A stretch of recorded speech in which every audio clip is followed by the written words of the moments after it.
Hello, I'm Reginald Bullock, and My name is Trey Wilder, and on today's show, this is called Just Living. It's the first episode called The Pilot. I like it. I like it.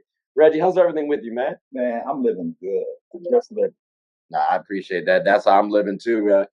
It's been a long weekend, though. It's been a long week, long weekend. I feel like coming up, as I'm glad to just feel like I've been learning lessons throughout this whole week, and I feel like Number one lesson you learned: I guess sympathy and empathy. empathy and empathy. Mhm. Yeah, I know. Because I haven't necessarily been in someone's shoes recently, Okay. but they were going through something. But I've also been in something a little similar because it's like family related. So, So, what's the thing that somebody was going so long story short, they didn't necessarily get kicked out, right? kicked out of what? Of their house. School? No, of their place, of their Okay. house, of their house. And so it was like a little family ordeal that they had. But he didn't feel like he had a. Well, I guess he felt like he had a place to go, but he was just asking around and stuff like that. I offered my place to him for a couple days. And Did he stay at your house? yeah, he stayed in my house. Stayed in my house. He brought his dog with him too. Have you ever had a dog in your house before? I've had one. I've had one. It was an interesting time. The dog in your house It was, as a unexpected guest. it was an interesting time. I gotta say, like he didn't bark except for one time, but that was at the owner, and he got him a little riled up. Business on the floor ever? No, he didn't. That's Like good. he auditioned Big really dog, well. little dog. Big dog came a little almost to the hip, and my normal thing is if you come past the hip, we got problems. Right. So like he almost You came can past ride the hip. that like a horse. Exactly. Like nah, I'm good off there. But he auditioned real well. He was a chill dog, and he almost made me think about getting one myself. So I was like, Okay. yeah. So it wasn't that bad. But like it added extra time to my week. Like even just yesterday. And your feng shui. Yeah, yeah, because I now I gotta feel like I gotta vacuum up again. I gotta wash my sheets. Like he was shedding a little bit. It wasn't aggressive, but still, it just messed up the week a little bit. Not messed up, but that might be the wrong word. It threw it off enough. So here's the deal, right? So many people go through that. Mhm. Young, old, where they have to find some place to stay. Mhm.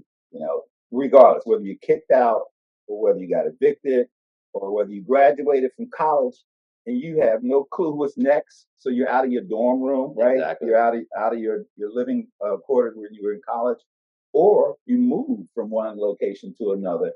So how do you anticipate that to prepare for that?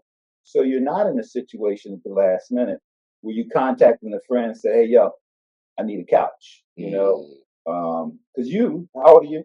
31. 31. So think about it, right? Your age group goes through that Yeah, on a regular basis. yeah. And fortunately, you were able to help this person out. Mm.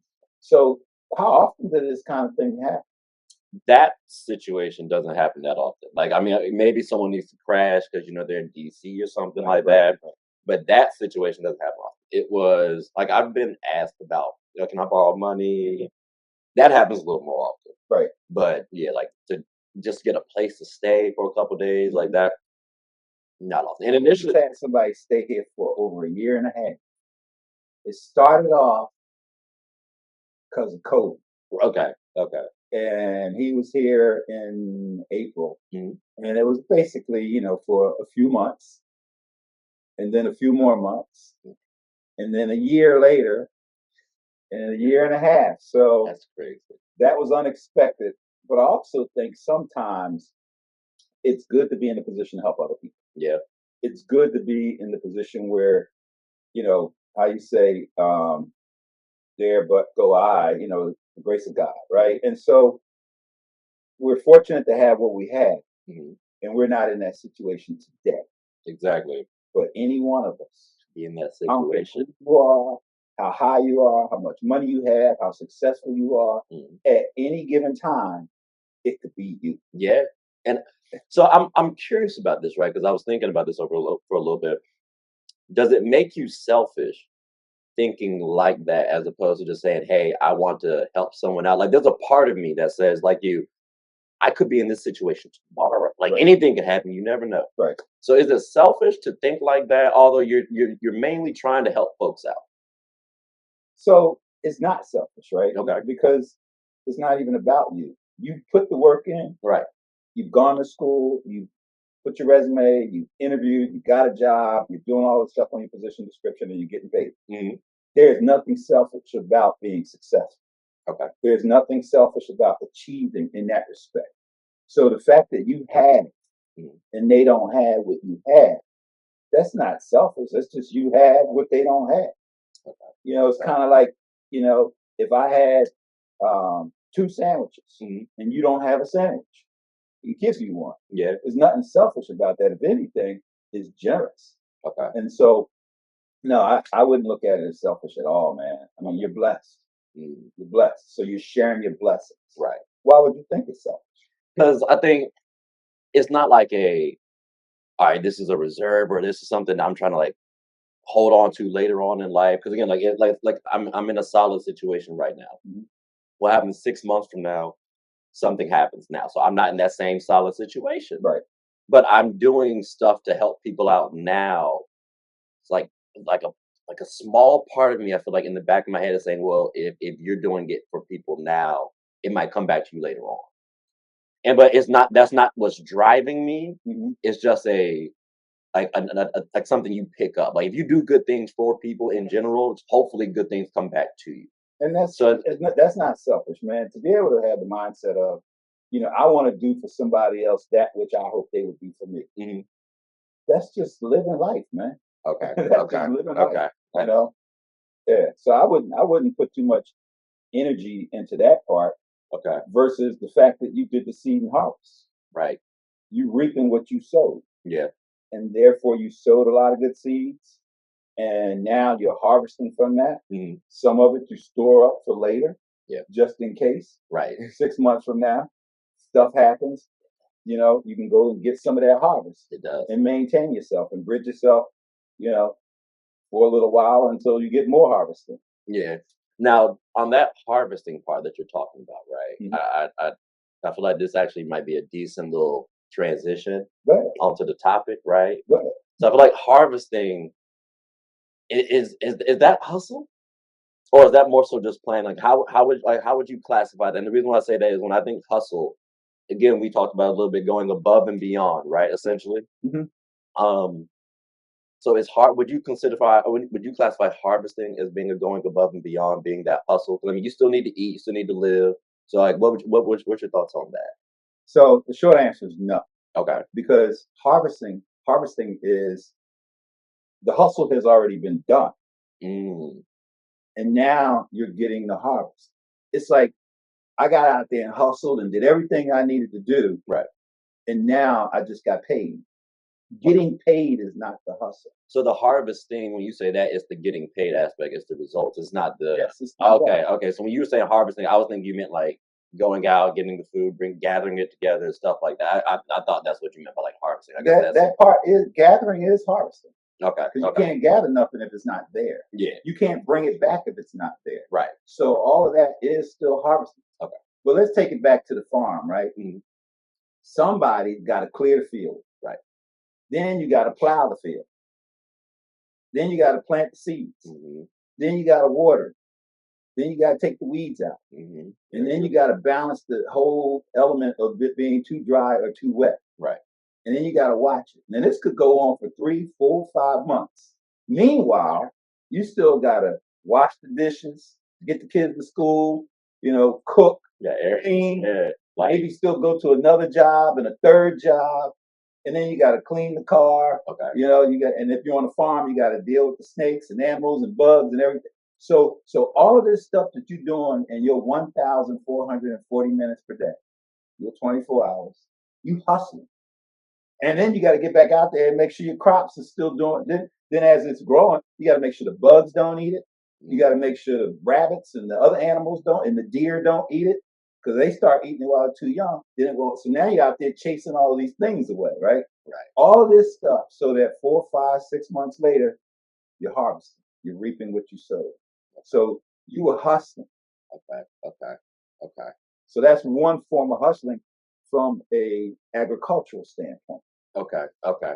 Now I'm realizing actually we might have done the fans a disservice, the viewers a disservice. I think we just started talking about hustle, right? And that was on me. That we do the viewers. Well, Sorry about that. yeah, I'm about to say I don't think that's my bad. I led us that way. I apologize.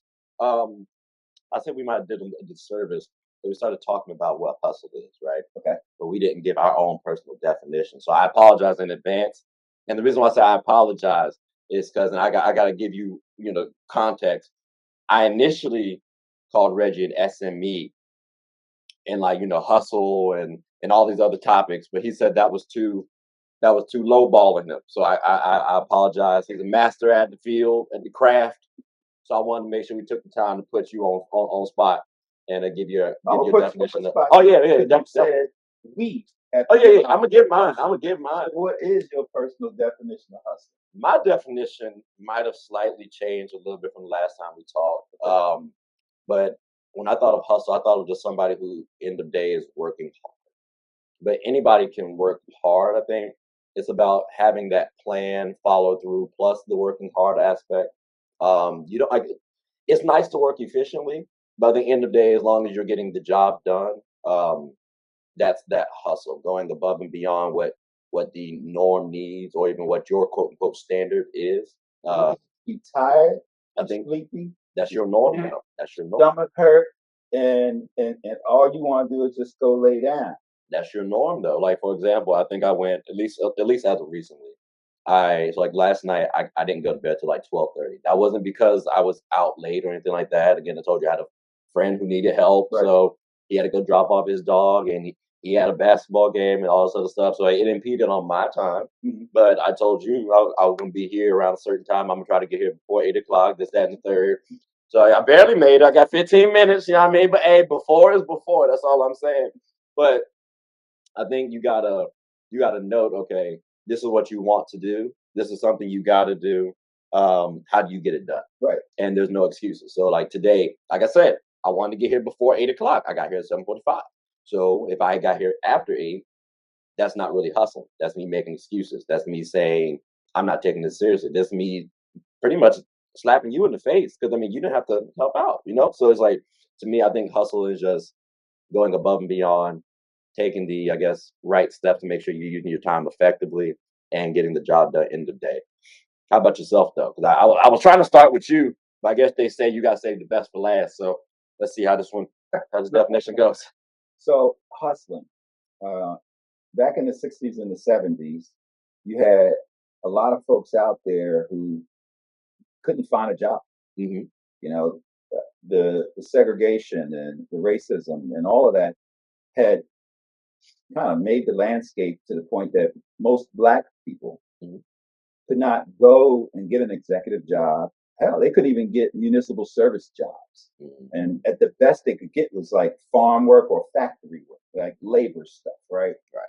So how you gonna buy a Cadillac, a nice house, television, and get your family nice things and send them to college if you don't have no money? Hmm. So if you don't have no money and you don't have a good job that's gonna pay that money, then how are you ever gonna get out of that rat race to be able to pay for the things that you need to pay for to take care of your family? Yep. You get your hustle on. So back then, a lot of people are familiar with the movies where you had pimps, prostitutes, drug dealers, gangsters, folks running numbers, Mhm. speakeasies. All of those things generated revenue. Right. So, to one extent, that's a business. Right. Now, how do you run your business to get revenue is where the hustle starts. Hmm. Right. So, if you know Miss Mary had a water ice stand and was selling sandwiches and whatnot on her front porch in Philadelphia, everybody knew she was there. Hmm. So if you wanted pretzel, water ice, or sandwich, or whatever, you go down the street, up them steps. Miss Mary sitting out there, and you buy what she getting her hustle on. Right. My mother was a seamstress, Mhm. in addition to other stuff she did. But she was making clothes for people, hemming pants for everybody. She getting a hustle on. Yeah. She did taxes during tax season. She getting a hustle on. Exactly. I had a window washing company, right? Mhm. And I sewed, and I was a DJ, and I was a landscaper, and I cut grass, and I did all of that stuff so that I got my hustle on. So at 10 years old, 12 and 14, Mhm. I had revenue every week Right. to get the hustle. Right. So now you translate that to now. right? Kobe Bryant got up at 3:30 in the morning. He's in the gym. Mhm. Why? He's already good. Yep, he wants to be great. He wants to be great. So what does it take to be great? You got to get your hustle on. And it's kind of like the difference between winners and losers. And I don't want to conflate winners with hustling. Mhm. But the difference between winners and losers are that winners are willing to do the things losers just don't want to do. They get that extra effort. Same thing with hustling, right? If you want to, I carry 21 credits a semester while married with 2 children and Air Force recruiter and running 2 businesses, home improvement and DJing. That's hustling. Yeah, that's tough. That's hustling. So when I say it's all about the hustle, it's a mindset. Yeah. My mindset is I'm gonna get mine. Right. But why am I gonna get it? Right? And it's not selfishness. Okay. You know, Okay. back in the day we used to say baby need new shoes because we Yeah. can't afford shoes. Right. So I'm working hard to get my baby some new shoes. Right. And so now people trying to send their children to college. Mhm. You know, buy some whatever they want to buy, right? Mhm. And in order to do that, you gotta hustle. You can't just sit back and watch Monday night, Sunday night football and basketball games and just chill and expect to have the revenue that you need to take care of your family. Right. You have to turn that television off, or as we say, get off the couch, you slouch, and get out there and get your hustle on. Yeah. Now, some people don't have a hustle. How So- is that fixable to you? Or Oh, definitely not fixable. fixable. Is that easily fixable? It depends on their mindset. Okay. So Okay. the short answer is maybe, it could be, it should be. Should be. But if they are in their own way, because I have so many people that I offer opportunities to, I don't want to do that. You don't know, man. You know, I'm like, yo, dude, rake my yard, I'll give you $100. Nah, man, I ain't getting up at 7 o'clock in the morning. Oh, really? You don't have no money. You don't need You put out there that you need some money. I'm gonna pay you $100 to do an honest day's work to just rake my yard, maybe even feed you. I was about to say, you and, might get a meal. and mentor you and everything else. And your lazy ass is saying no. So to that point, it's not easy because they're in their own way. Mhm. They don't have the right mindset. Okay. They don't have a hustler's mindset. A real hustler would have said, I'll be there at 7, I'll be there at 6 if you need me to be. And what else do you need me to do? Right, just some extra cash. You need me to do some painting. You need me to do your yard. You need me to help you with anything else. What else you need, Reg? I got you. That's a hustler. Yeah. Now, I will say this. Somebody did take me up on that job. This particular person was an Air Force colonel who happened to have nothing else to do for about 6 hours on a Saturday.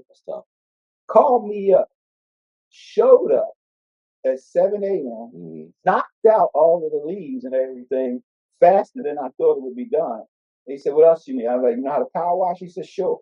Pulled my power wash out and he started power washing. I gave him $100. He didn't necessarily need it. Right. But he got his hustle on. Yeah. Does that make sense? Yeah. The difference between a hustler and a person who's not, and is it easy to change? Okay. Okay. See, sometimes I used to question, like, all right, where do I land? Right? I know we talked about hustler versus being lazy, and we talked about how, like, lazy might not be the proper term for, like, the, I guess, opposite version of hustler. But I used to think, I guess, what can I do to get money? Like, what can I do to make sure I'm, That's a good question that many people probably have every day. What can I do to get money? Yeah. Right. And it was frustrating too, because even as an adult, like a couple of years ago, I have a full paying job. Like I'm an FTE, and I wanted to quit. FTE stands for full-time employee. equivalent. Full time what? Sometimes full-time. Oh, full time equipment. Yeah, that's true. Okay. Well, see, I'm looking and I'm like, I don't like my situation. Right. Like, I need to have something different. I need to have, but I'm just bogged down on myself. I'm like, I don't know what it is. Like, so I try to find other avenues. I did DoorDash, Uber Eats. Okay. And I'm like, getting a hustle on. Let's get you. Hey, listen. DoorDash, Uber, Lyft, all of those different types of skills, if you will, are forms of hustle. And see, it gave me like a sense of fulfillment when I did those jobs. Right. Like one, I got to network, met some interesting people, Oh, but then two, I actually saw and got to appreciate a little bit more my job. Like what I'm doing now, I realize I can do my current job yeah. and do this stuff. Now you're starting to figure out how to get your hustle. You know, like because back in the day, I think my middle school days, I'm a kid. You know, our backgrounds are different, so I didn't necessarily have to work. Yeah, your background is you come from a privileged family. You had a mother and a father, Right. nice house. You probably had at least 2 cars, and you knew you were going to be able to eat every day. Give or take. Yeah, I came from the projects. But see, my dad also came from that background of like the Oh, I know your project. dad. So like I think he was trying to make sure I had the lifestyle that I had. But sometimes in growing up, you also kind of realize, okay, well, I can make money doing this, that, and third. So I remember in school one time, middle school, I'm selling candy. Like I'm a couple cents, mind you, go to the dollar store, get a whole bunch for like a I dollar. did that. Yeah. I put high school kids in business Mhm. doing just that. Yeah. And then my parents had like their own entertainment business. So like, Mhm. we were actually in plays and stuff. Like and we rented out the CNU stadium one time and like I'm selling out candy Okay. to the people who are coming Right. in. I'm acting in the play, but I'm also selling candy. And I got my cousins on standby. 550. Trying to get the hustle on. Trying to get the hustle on. That's how Jackson started. Yeah, The hustle. I want to say I might have got detention too for that selling candy in school. I had a kid that got in trouble with the principal for doing that. He called me up. He said, the principal told me I can't sell candy no more. Yeah. I went to the school. I talked to the principal. I said, look, I'm the one that got him doing it. Right. So don't make him, pay for that mistake. He did it because I said do it. Right. I said, the reason why is because his family's poor. They're on welfare. And they're dealing with, government subsidies. Yeah. And this is the only way he knows how to make money as opposed to selling drugs Right. and doing all the other stuff. And he was like, I tell you what, he can sell candy before school. Mm-hmm. He can sell candy after school. And he can even sell candy, during, I think, lunchtime. Okay, that makes sense. But he can't be walking the hall all the time selling candy. And so we came up with a rule structure. And I told him, I said, look, get to school an hour early and just sell it out, and after school, if you have some left, sell it. But follow the principal's rules. Mm-hmm. And oh, by the way, every once in a while, stop by the principal's office and try to sell him a candy so he can see that you're an honest person getting your hustle on. Right. So that's kind of how that ended up. It was in St. Louis in 1990. That's crazy. Yeah. That's crazy. I was born in '92, so it just shows you the game don't change. No. It's just the people. I mean, right. yeah. So if you find anybody, let me ask you this: who inspired you to become more of a hustler? Because I'll say there have been people who in my life I've looked at and it's like, you know what, I like what they have, I like how they are, I like how they move. So that's pushed me like, okay, well, I can't do this. Would Reggie say that? I can't do this. Would this person say that? You know what I'm saying? So like, who motivated you to be more of a hustler? I think I got my first hustle on 1963, 4, 5, 6, 7, 8. 1968. Okay. I was 5, 6 years old. And my cousin came to visit my mother, and he had a really nice car. And he said, hey, Reg, why don't you go wash my windows? Because my mother was washing windows in the house with vinegar and newspaper, right? We take a bucket of water, put some vinegar in there, put some water in there, and then you splash it on and you use the newspaper to clean it off because we had no money. So I did that and went out to his car and cleaned his windows real good. And he gave me 25 cents. I thought he was going to give me a nickel. Okay. That's going rate. He gave me 25 cents. Now he had a hustle that I don't want to talk about. Okay. But the point is he could afford it, right? So at that point, I'm like, whoa, I just did a service and got a coin. I got hooked. So I started coming up with ideas and doing things. And anytime somebody ever presented an opportunity for me to do services for money, cut grass, rake leaves, do whatever, clean up. I don't care, clean up the trash, you name it. I did it. Right. So I was self-motivated. Okay. But there are times when you come across somebody and you see their hustle. Right. And you look at it and you admire it. You're like, okay. And it's even now, right? Like the rappers and the hip hop community, they got, really nice watches and gold and chains and, Louis Vuitton and all kinds of designer stuff and nice car, nice house. And, they're looking good, right? And you see that and you want that. And you see what they do to get that. And you're like, I want to do what they do in order to get that. Exactly. Because if this person's a rap artist and they're making $10 million a year and living like that, and he talking about buying his mama house, I want to do that. So I'm going to be a rap artist.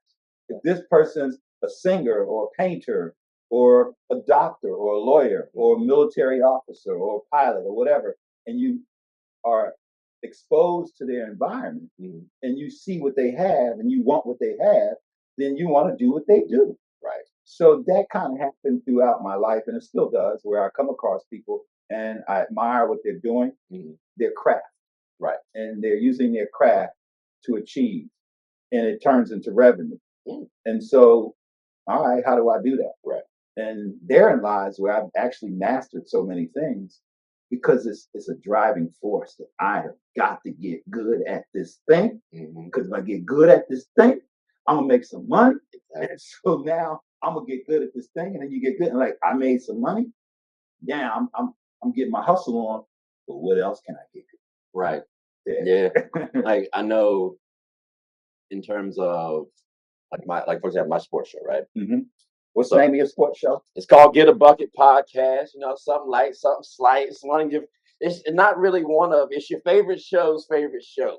But not like I know that, like, in terms of hustle versus like expectations of revenue.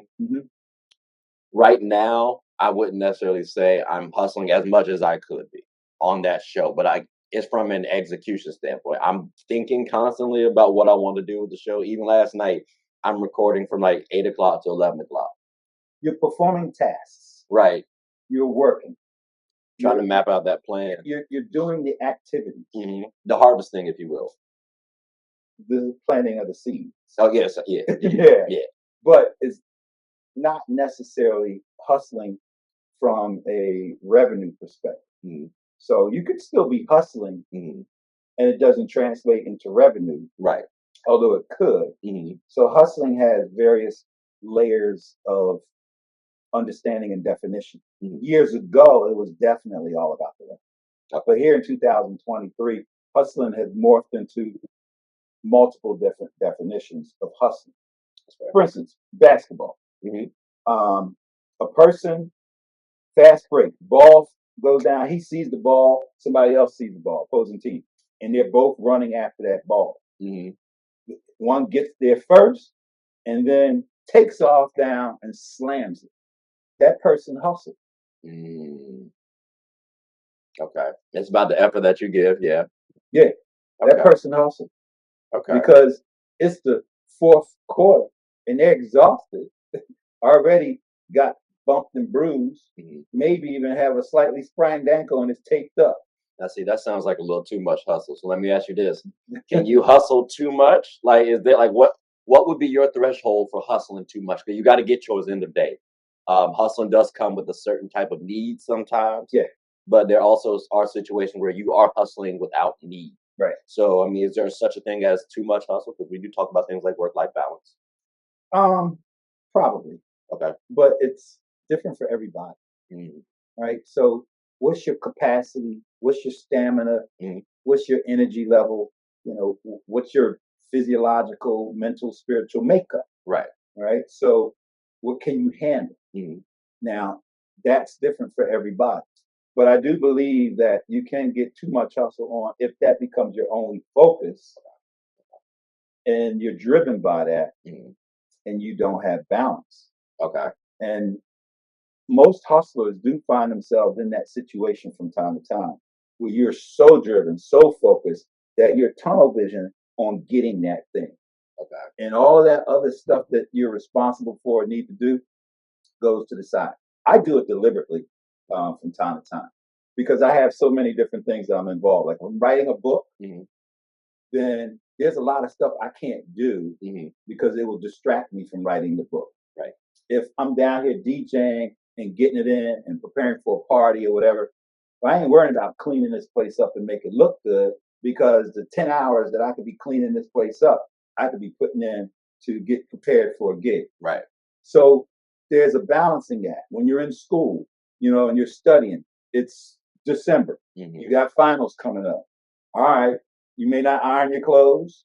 You may not take a shower 3 times a day. Right. You may only eat pizza instead of a balanced meal. And you're not necessarily going out and hanging out, haven't seen your honey. You know what I mean? It's spare sometimes. Right. And so therefore, there's a lot of things that's going to go by the wayside. Right. When you're getting your hustle on. But then you got to balance it the other way at some point, or else, it can be too much hustle. Okay. Nah, it's like, I think sometimes in terms of that hustle piece, like too much hustle, I feel like it's just about planning.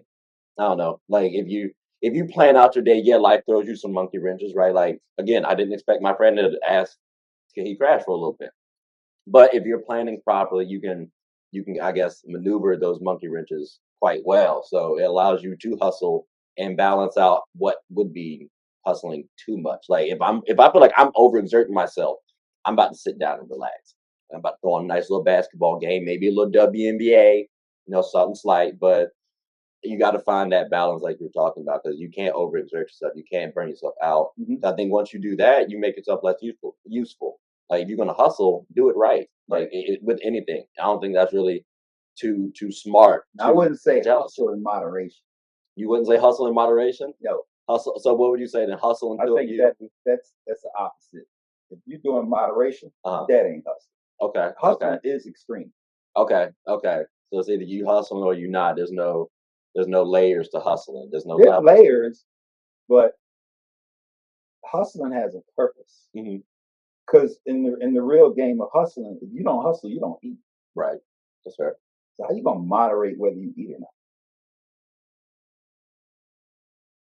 You may stop hustling for a few minutes or a few hours. You gotta always eat. But you gotta always eat. Yeah. And therein lies the true drive and motivation of hustling. Okay. You're trying to eat. Right. Trying to feed your family. Yeah. No, that is true. Kobe Bryant got up at 3 a.m. not just because he wanted to be the greatest, but he wanted to take care of his family. Yeah. That's it. He ain't had no other job. He's a basketball player. And so he, at what point are you going to get injured and you can't play ball no more? I bet you Tiger Woods thought he was going to be playing golf like Jack Nicholson and the rest of them forever. No problem. Into his 70s. He had no clue that he was going to have a physical impact. Yeah. And those things happen. Yeah. And the mental one too. Right. I was about to say we can't slip yet. Right. So I wasn't talking about that, his family situation too. Yeah. But that weighed on him heavily too. So I mean, yeah. So to that end, right, you hustle because you never know when that monkey wrench is going to get thrown in there and you're not able to do that hustle anymore. Thanks. Okay. So I know I'm just curious because we were talking about Tiger there. His comeback, right? Like, would you classify Tiger as a hustler? Yeah. Okay. Well, his hustle also is a work ethic. Right. And that work ethic goes to your discipline. So work ethic, discipline are all traits required to be a hustler. Right. You can't be a hustler if you're not disciplined. You can't be a hustler if you don't have a work ethic. Pretty strong. So he got out there and he hustled because he wanted to not just come back, but he wanted to be able to make his money. Golf is his money. Yeah. Granted, he's a millionaire. I was about to say he might not have to though. That's in our eyes. Yeah, we don't know his pockets like that. He got a lot. And he has a lot of money, but in his mind, it's like, okay, when this thing stops, my revenue stream decreases. Who wants their revenue stream to decrease? You're not really the biggest fan of that. Right. So he human like the rest of us. Right. He out there getting his hustle on. He likes his life. So what? He's gonna make an extra 10 million. All right. He may be helping a lot of people. So it's one thing to have 10, 20, $100 million and you got a house like mine, right? And everything's paid for, and you're good, and it's just you. Yeah, you can make something work with that. But Oprah's a billionaire that takes care of children in Africa. Yeah. For their whole life. Yeah. From a young age through high school, through college, that costs money. It does. We can't afford it. So she's not making money now just for herself. He's not making money now he's got all kinds of foundations and things like that, right? So many of these multimillionaire folks out there, they're not selfishly millionaires to the point that all of their money is their money. Yeah. They're helping a lot of people. And if they stop making that money, then they got to decide who are they not going to help. And if they don't help those people, then now those people don't have what they need. Right. It's just like I said, back to hustling, you trying to make this money to feed your family. Well, if your family happens to be 10,000 people. I say family is it's not always blood. Sometimes. James has a school. How much money, what's the budget out of his pocket to make sure that thing happens every single year without fail? Right. We don't know. But I know one thing, it's a lot. And does he know when that revenue stream is going to stop that's able to fund that? No. So he's going to just keep hustling hard because he's not going to let the little babies down. Right. Does that make sense? Yeah. And that's a mindset, right? And we're not raised in that environment. We're not raised in that culture. I've never been a millionaire, so I don't know what that feels like. Right. I never had my own airplane and my own boat, although I know some people with it and been on them. It's a mindset because they're hustling. Like Thomas Moorhead, right? Millionaire many times over. Why did he hustle so hard? Well, he was able to donate money to Camp Kappa and all these other things. Yeah. We weren't. So without him, we wouldn't have had that. Right. And he didn't need to do that. Yeah, no, that's true. That's true. And if he didn't get his hustle on, he wouldn't get. Okay. Now I respect that. Do you think, not necessarily trying to transition? You can transition. It's our show. No, I say not. That's what I said. Not necessarily trying to, because I did like the conversation. It's our show. We can always toggle back and forth between this. But I was curious though, because by the way, speaking of transition, audience that's listening, this right here was supposed to be a 10-minute test pilot to make sure that the cameras work, the lighting was good, the sound is right. And we're not even dressed technically. We got clothes that we're supposed to change in and get dressed and look good on camera and be all professional as we do. But the title of this is Just Living. Yep. And Trey and I do this anyway, right? We do this last week. We went fishing. And so we started talking about a pilot and we started talking about just things. And what came up was, I'm always saying, how you doing, Reginald? I'm just living, man. Right. I'm just living. And that's how this came up. Right. And so the organic element of how whatever it is you may see once he edits this really is just living, because we didn't plan this. Everything, he's got scripts, he's got topics, he's got bullet points and talking points, and we have not used any of that yet. We just got into it just to do a little test, and here we now have an episode. Like most of the time when I'm looking down, ladies and gentlemen, it's at the computer, not really my notes. Like I did make sure I was like, what was that other topic we talked about? Okay, yeah. But it's been genuine conversation. That's been the best thing about it, because it's two people, different ages, different backgrounds, coming together, just socializing. Like just this morning, I got more motivated now for like other stuff. Okay. Right. So it is just having these sort of like topics, like, okay, what's a hustler to you? Like, what's intelligence? Like all these different things you can talk about, you can think about, and you get different perspectives. So that's what we wanted to make sure we did with you guys, just share our thoughts, our opinions, and most importantly, just be genuine. I think a lot of times things like it looks scripted. It looks a little too fake. And like you said, like, bro, I was supposed to have on a whole jersey. Like, hey, I had everything situated. Nah, like we just rolled. I'm not even supposed to be in short pants with flip flops. This is what I woke up to put on. At least I took a shower. You know? Took it out. Yeah, but that's real. So you wanted to transition. Yeah. But before you transition, what do you think would be a good purpose statement for this particular show that we're doing, Ooh. Just Living? Purpose statement. If I had to say anything. And it would be for the audience. It's like, what do we want the audience to receive from this? You know, it's not just why we're doing it, but what's the so what now what? I always say that. So what we did this. Mhm. So what we're on camera. So what we talking about stuff. Mhm. Now what? Yeah. And the now what is not for us. It's for them. So that there's value behind what we're saying, and therefore they're able to use what we're saying for the now what to execute or to do. So what do you think? I would say our purpose, our so what, now what.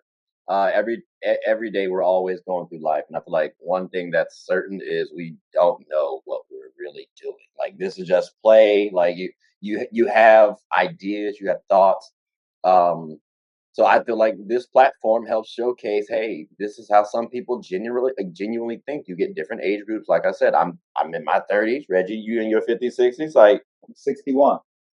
so you get different mindsets, different thought processes that you can apply to yourself, or whether it's your kids, or whether it's your nieces and nephews, uncles and aunts, whatever the case may be. You can at least see how somebody different from you thinks, and not only how they think, but how what their thoughts appear to be might apply to your life. And our topics, you can also think about yourself, not from our lives, but from yours. So that's the essential purpose, trying to understand this thing called life and just living it. And our lives are clearly different from yours and vice versa, but we can at least assess our own lives and say, hey, this is what I want to do. Again, Kobe Bryant, Tiger Woods, in terms of hustling, you might look at them and say, hey, I want to be like that. But the more you study them, you might not want to get up at 3, 4 o'clock in the morning. I love Kobe. Like Kobe is one of my guys. I never met him. I promise you, I would not be waking up at 3, 4 o'clock in the morning to go. So like, but I appreciate that sort of thing. So just learning from someone else's life and applying it to yours. I think that's really the main purpose of this show. And I mean, I can speak for myself.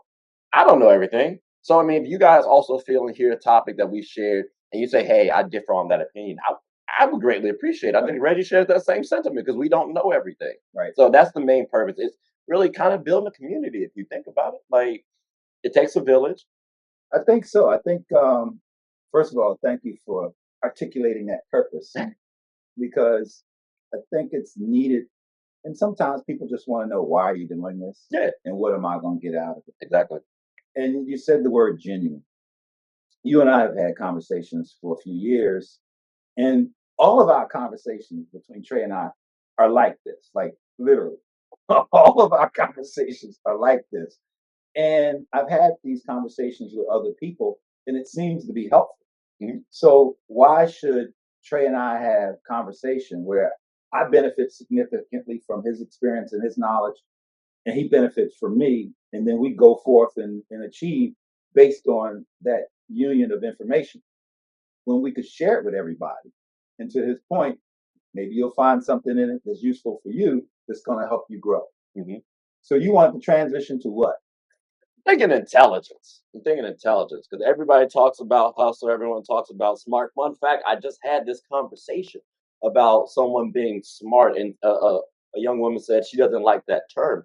Okay. So now I feel like when people say smart, it's kind of like I don't want to say a slap in the face to people who are intelligent. But before we get on to that, I wanted to know what's your definition of intelligence? Because again, I just want to reiterate. I said he was an SME, and apparently that was a slap in the face. So he had mastered at the program, got a book out. Floor is yours, sir. So the smart piece. I think culturally back in the day, smart was a term used in an educational environment of a standard. Mm-hmm. So when you did all of the things you needed to do academically to achieve a certain standard, you were considered smart. Mm-hmm. And then smart started to take on different definitions. Right. In England, they may say you dressed smartly. right? Okay. Which Okay. means you dress better than somebody that's not smart. Okay. So in Okay. academics, you're smart, which means you're better than somebody that's not smart. We had so many different yin yang, good, bad, positive, negative uh, ways of evaluating a person or a thing or situation. And it just kind of stayed with us for a long time. Mm-hmm. Not to slam the educational institution, but it was designed for the agricultural age. Okay. We've Okay. transitioned from the agricultural to the industrial to the information and technology. Right. And the educational school system is still the same as it pretty much was back in the late 1800s, early 1900s. Yeah. So the word smart has stuck around. Mm-hmm. Intelligence, on the other hand, that's a whole different story. Mm-hmm. So intelligence is where you are able to synthesize information and come up with a solution, a strategy, a thought leadership, and it's useful that it can be used from an actionable perspective. Right. So in high school or college, you learn in chemistry that you have applied science and pure science. Mm-hmm. So pure science is just science for the sake of science. Right. But applied science is when you're doing something with it.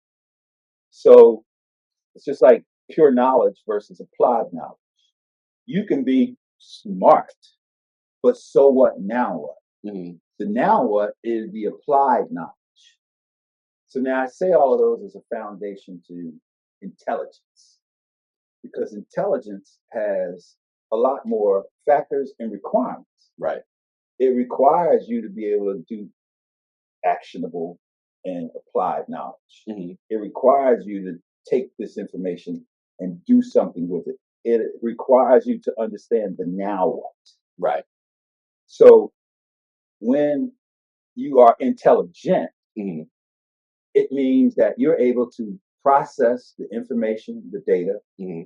You're able to synthesize all of that. And similar to generative AI, Mm-hmm. you're able to come up with a new solution, Right. a new thought, a new idea, a new way based on the data. Right. So, not to conflate being intelligent with generative AI, Mm-hmm. but it is kind of similar. Okay. Okay. I For got those who are techie or data people, who are engineers, where that's how you think. Right. I wanted to put that out there so that they can understand a little parallel. Mm-hmm. But it's more than that, right? Because you got emotions in there, and then of course you have EQ, right? Mm-hmm. And so, and EQ is emotional quotient, but we also call it emotional intelligence. But the point is, how do you know if a person is intelligent? Well, for the most part, do they know what the heck they're talking about? Yeah. A lot of people espouse superfluous fluff. Right. They sound good. They ain't said shit. Exactly. That So, context piece it matters so much. so there was nothing intelligent about what they said. Right. But then you can take intelligence to a higher level. And I was in the intelligence community in the military. Mm-hmm. I have a master's degree in strategic intelligence. Right. And I help people strategize various things for their organization, for plans, and come up with strategy that you can come up with a plan that you can execute. Mm-hmm. So the intelligence element of that is, do you have the ability to take all of this information and make sense of it, Mm-hmm. and come up with a solution that you can execute to achieve what you need to achieve? Okay. So it's not just being smart. Got to discern. And then, okay. Like, so, for example, I realize the information that I got, right, the data that I got, is my battery low on my computer. So intelligence says, I'm gonna go ahead and get up real quick and charge it in before the camera dies. But I get you though. Intelligence. So speaking of intelligence, Trey, I'm gonna do the difference between just information and intelligence. Okay. So Invictus. To be able to say and recite Invictus it's just information, Right. just knowledge. Exactly. To be able to break down what Invictus is, that gets into the intelligence piece. Make sense? Yeah. Now you got to internalize it. So, for instance, everybody heard the term, I am the master of my fate. I am the captain of my soul. You know, people hear that and they're like, wow, that's so cool. I am the master of my fate. I am the captain of my soul. But what does it actually mean? So, what does it actually mean? And then you got to go back into the whole thing. Out of the night that covers me. Black is the pit from pole to pole. I think whatever gods may be for my unconquerable soul. In the fell clutch of circumstance, I have not winced nor cried aloud.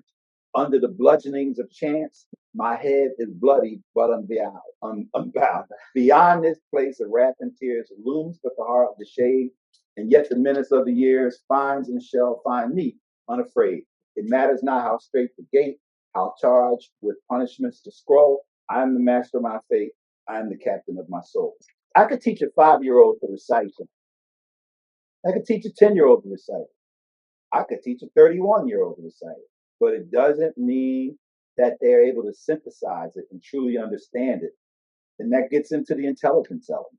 How high of a level can you command your brain to think and come up with solutions? To the point that you had made earlier about hustling and being able to make money, there are a lot of people that want to make money. Right. But they don't have a hustle. Yeah. But they can have a hustle. But it's going to require some intelligence. Did you unplug this and then replug it back in? I don't worry about it. It didn't hurt anything. It just I saw these start moving, make me want to DJ. Hey. So the point is, how do you synthesize that information? It's kind of like this system here, right? Mm-hmm. Anybody can walk up to it and see that these are volume controls. Right. But there's a whole lot of stuff going on here. Mm-hmm. And then, even though you are technically proficient at it, as a DJ, it's on a higher level of intelligence. Yeah. Because you got to read the crowd, study the crowd, know what they want. You get evaluated every minute and a half while they're on the dance floor, yada, yada. That's the intelligence element of really being able to understand the crowd and control the crowd. Now, because again, welcome back, by the way. Right. Sorry for those technical difficulties. Apparently, I wasn't too intelligent with this here charger. You just missed a step in your checklist. But like, can you improve on intelligence? When I say that, I understand it's how you discern information, how you ultimately understand it. How do you improve that? Like, what if you just like, can you just not be intelligent, or is that more so towards work ethic? You asked like 4 questions. So you can not be intelligent in various areas. Okay. You know, some people just dance. I feel bad for them, but they have not put the work in, and therefore the muscle that they have actually strengthened is the muscle that causes them to not do things. Okay. To your point of being lazy. Right. I'm not calling people lazy, but I'm just saying that they have gotten so used to not doing things. Now, another piece, you know, from a social perspective, is folks become depressed. And when you become depressed, sometimes there's a lot of things you're supposed to do that you're not doing. Okay. That's not lazy. That's depression. And those things can also cause you to not be intelligent. Okay. Because you're not thinking clearly. But the piece about what? Oh no, I just had a thought in my head. Like, I guess if you're intelligent, I know when people think intelligent, right? They think, oh, you're smart, you know a lot. So I'm assuming when you're intelligent, you might be planning. So, or not planning, but like planning for like possible moments of, okay, well, if you're depressed, how would you might deal with that? Would you think that is an intelligent trait, or is that unrealistic and unintelligent because you can't necessarily plan for it? It's not unrealistic and unintelligent because people are self-aware. Okay. And when you're self-aware, then that means you are planning for it. You do manage things like that. You know, I know people who have manic depression.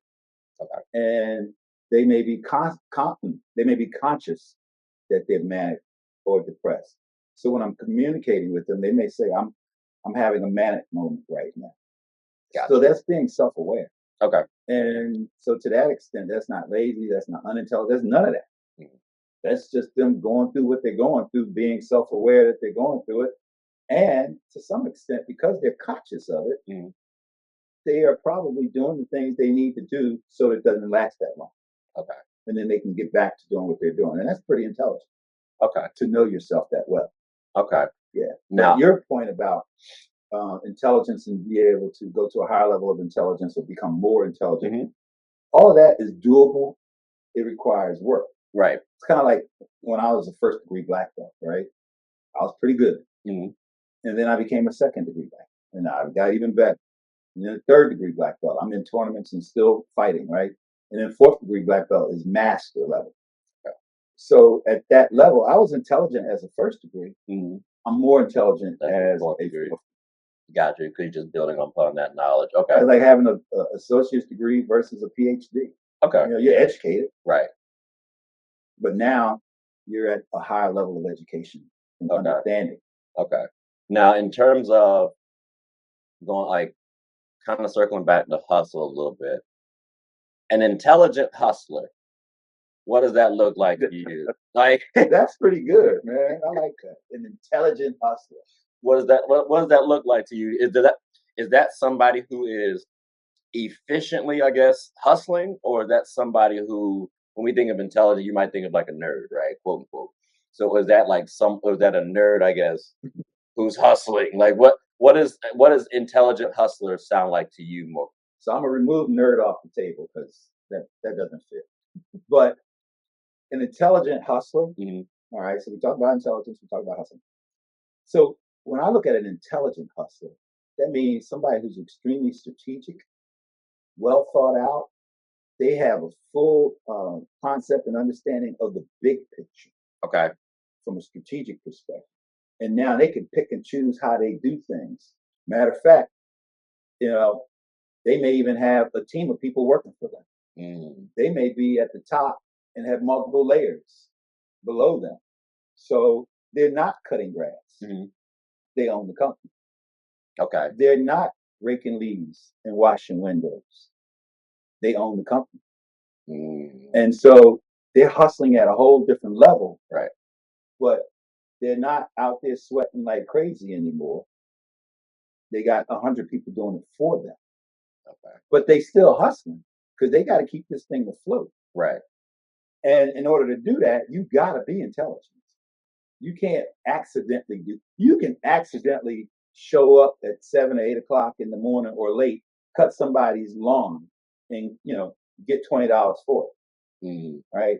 So that's not a high level of intelligence to do that. Nothing against people that cut grass because I used to do it. Yeah. It's just if you are one of 100 people cutting grass, and that person has got to worry about machines and trucks and gas and timing and the weather and all of those other factors that go into not their $20 for the day, but their $10,000 for the day, of which part of it is going to pay all of these people. Yeah, that's a different level of intelligence getting your hustle. Okay. Okay. See, so sometimes when I feel like I'm doing my show, I feel like I'm hustling sometimes. Like I said earlier, I may not classify myself as much of a hustler as I would like to be. But I'm hustling though. I'm moving them puppies now. Right, right, right. But then sometimes I feel like I'm not moving intelligent with it. Cause like, for example, my edits or my recordings, okay, like I made sure I recorded, okay, who's gonna be on what show, what day do I want this, what topics do I want to cover on these days. And it's all in one full week. So like Tuesday, Wednesday, Thursday, Friday, Saturday, Sunday, got this covered. And then when I'm looking back at it, it's like, dang, I wish I had done this differently. Or I wish I had done differently. So in that moment, I feel like I'm not being intelligent, at least in terms of like what I just learned about myself. Mm-hmm. But then in that same moment, I might think, okay, well, I'm actually am being intelligent because I'm self-assessing myself, lessons learned, and trying to move better going forward. And that's what it is in the day. Like again, as I said earlier, we don't know everything in life. So we're just going through. It's just funny how we, I guess, put a lot of pressure on ourselves. Um, like the definition of hustle could be subjective in terms of how much work you're doing. I think like one person's hustle could be different from somebody I else's. thought Beyonce said it was deep. So to your point, you said a lot of stuff in there. So the short answer for a lot of questioning was yes and yes, in the sense that your show, you are hustling and you are intelligent, but you also said, there's just some things we don't know. Right. So that doesn't mean you're not intelligent. That just means you haven't learned that thing yet.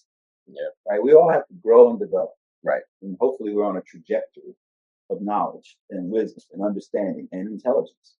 So, no more than you expect a 6-year-old to be able to, play ball like Kobe Bryant. Right.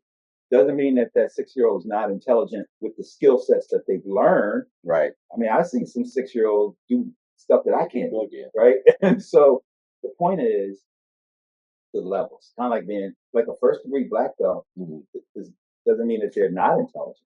It just means they're first degree black. Right. A fourth degree black belt is intelligent and maybe more intelligent than the first degree in martial arts, but not necessarily in everything else.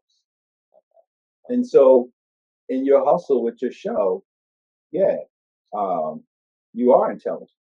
But then you went to George Mason, right? And I went to Community College of Philadelphia for a little while, right? So does that make you more intelligent than me? No. It's just I hadn't learned the thing that you learned yet. Okay. Right? And so intelligence is where you are at the time. Right. If you're intelligent. Yeah. But just because you don't know something don't mean you're not intelligent. That's fair. That's fair. I mean, you might, like, for instance, I have relatives that never graduated from high school. All right. I think my Uncle Willie finished the 6th grade. But they can cook with no recipe and no measuring cup. Oh, that's tough sometimes. That's intelligence. That's kind of tough. That's kind of tough. I ain't gonna lie. That's how I learned to cook. So I can cook almost anything I want to cook. And I don't use no recipe other than what I know in my head. And I don't use no measuring anything. I just get in it and make it do what it do. Yeah. And that's intelligence. Okay. Okay. It's just like a seal. I told you this. A seal, in an aquarium is trained. Just jump through the hoop, bounce the ball, jump, do whatever. That is a trained seal. Right. But an educated, an intelligent seal. So an educated seal is one that knows how to hunt out there in the ocean and find its own food. Yeah. And do everything it wants to do because that's who it is. Right. So it's learned about itself. It's educated on who it is or he or she is. Okay. And when it's educated on who she is and it's acting upon those instincts, that's not training. That's education. Okay. Intelligence is when you take that education and now you understand the full landscape of your environment and you use that to achieve results in those environments based on your understanding of the environment. Now that seal is intelligent. That seal knows when the shoals are happening or when a bait ball is going on and sees the birds up there. That's intelligence. Okay. That's not just going down looking for, no. Okay. I don't need to work so hard. That's crazy. I need to know where the fish are when I get in this water. Right. So I can go straight to it and eat. Smart. And then more than that, I need to feed my young. Yeah. So it has a need to get its hustle on. Okay. Okay. So I just showed you training, education, intelligence, and hustle with a seal. That's crazy. So going back to like my friend with his dog, right? I ain't gonna lie. I thought dogs might have been one of the dumbest animals out there. Like, bro, what are we doing? Like, you just watch. Okay, now I'm gonna let you be great. But there's one thing that I did notice. Like I said, like, old boy auditioned really well. It's interesting that you say audition. I said that before, and I didn't dive into it. And now you say it again. I'm like, I'm listening. Well, so the reason why I say audition is because at the time they were trying. We were trying to find somewhere for the dog to stay for 2 weeks. Okay. So he was auditioning because if he barked, there's no way in the world he's staying at the crib. Right. But he doesn't bark. He doesn't do too much. I'm like, you know what? It's a solid little audition right here. Well, the reason why he didn't do that, he didn't bark. He whined a little bit, but that's what dogs do. He was taught that, but he also learned and applies it going forward. So he knows, okay, well, with me, he might be able to get away with some stuff. With his owner, there's no way in the world that he's going to get away with some stuff. So looking at it from that vantage point, you might think dogs are stupid. You might think dogs are slow. I would not think dogs are stupid ever. I did. Because again, you're just barking, you running around, like we acting like you ain't seen everything. Like he was sniffing my place, which mine was brand new to him. After one quick walk around, I feel like, champ, what else you got to search for? Like you've been here before. Like we're circling the block for what reason? Like there's no point. But he's having himself a good old time. And I think I ultimately shortchanged dogs in general. And I was kind of disappointed in myself because he easily showcased, well, it's a dog. We're humans. We can thrive in our world very easily. And he might have been building upon his intelligence in the sense that the dog might have been aware. Yeah. And aware that if I bark too much, I'm going to get put out. If I don't bark at all, I get to stay. Yeah. That's an intelligent dog. Yeah. Not just an educated dog. Exactly. And so the dog used this training and education to capitalize off of its intelligence to control you. But now who's the dog? Controlling might be a little aggressive. I mean, you didn't put him out. Well, no, I didn't. That was the objective. Yeah. Mission accomplished. I mean, hey, like I said, strategic thinking. Yeah, he didn't bark, so he did himself a favor. He did himself a real favor. But no, it's just amazing how much you have to think about things or rethink some things. Because how often do you think about how you view a dog? Me? Well, no, I mean just in general. Like, how often would that thought process like it come depends on the foundation of knowledge you already have. Mm. Because if you already understand dogs, then the thought process will never come up. No more than it comes up when you come out of your house and you drive down the street and you turn left to go anywhere. Right. Or turn right. You don't think about it because you've already done it. You know, it's you have a bird's eye view of a map of your general location in your neighborhood. So you don't have to pay attention to certain things anymore. Mm-hmm. You know, it's kind of like instincts. You know, when you're playing basketball, you know, somebody throws the ball to you, you don't have to concentrate. Okay, I got to get my hands like this. The ball's getting close. I got to time it just right and clamp down on it and catch it. And then after that, I got to think about what to do. You don't think about none of that. It's just the ball in the air, and you automatically know what to do because you've done it many times. So therein lies your ability to have a lot more intelligence, because how many things have you ever done in life that constitutes layering of information and diversity? So you don't have to think about those things anymore, right? Because you know that you know that you know. You got it. Like a person who can't fight, right? Somebody do this to them, you know, right, because they're not used to that. But a person who can fight, somebody do that to them, they'll be like, no, they may just look at you. You didn't hit me. That's different. You've seen me do it. I'm about to say, if you swing and you're like, you didn't hit me, you don't move, that is kind of tough. Like, I'm at least give you a little more, like at least a little back. Maybe it depends on how close they are. I just stare at you like, you didn't hit me. That's crazy. And I knew you weren't going to hit me. Because if you hit me, I'm hit you back. Right. Why? Because I've had this experience before of being hit a lot and hitting back. So I'll take your one or two.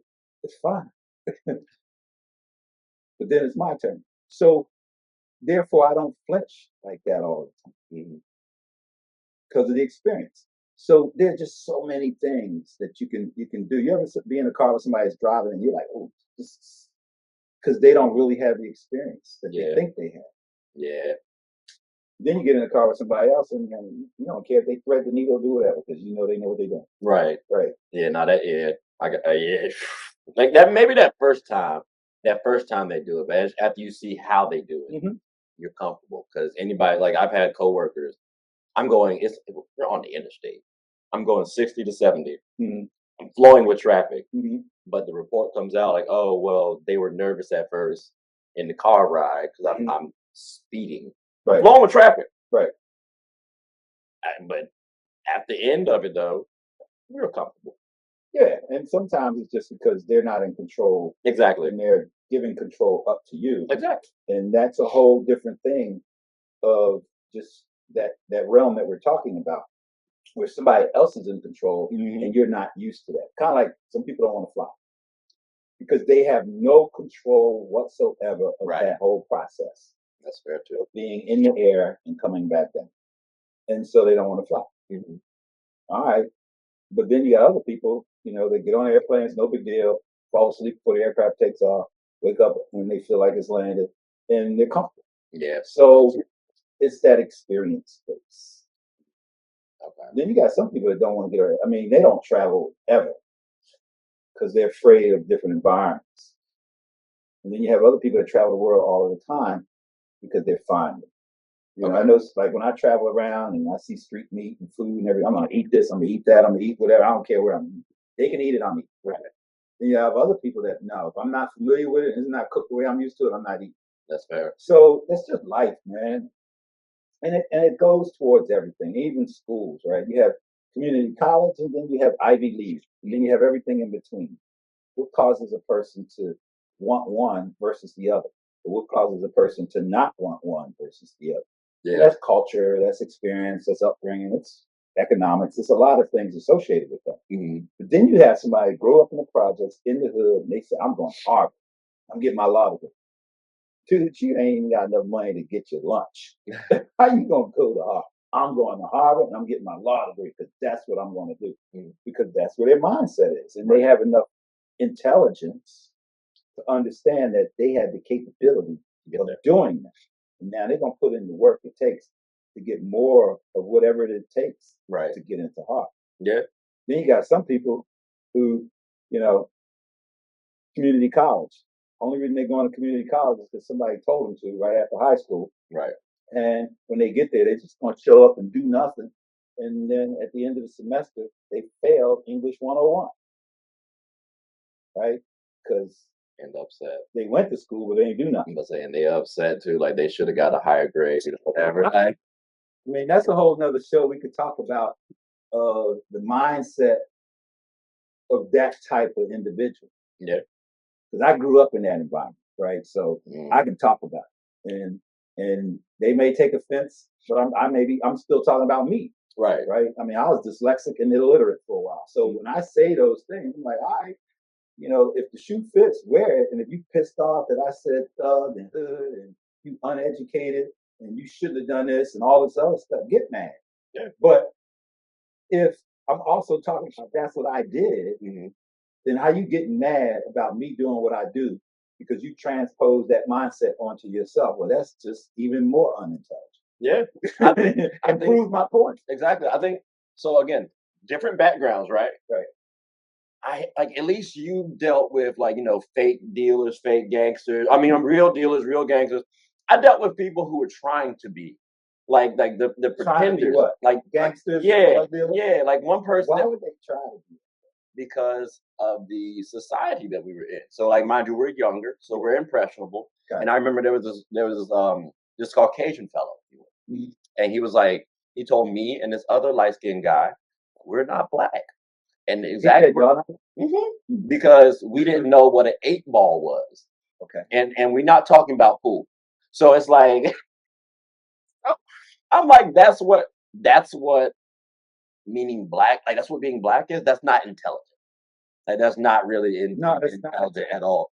And then to know that he's trying to be somebody or something that even those people, I think if they had the opportunity to choose, might not choose that same field.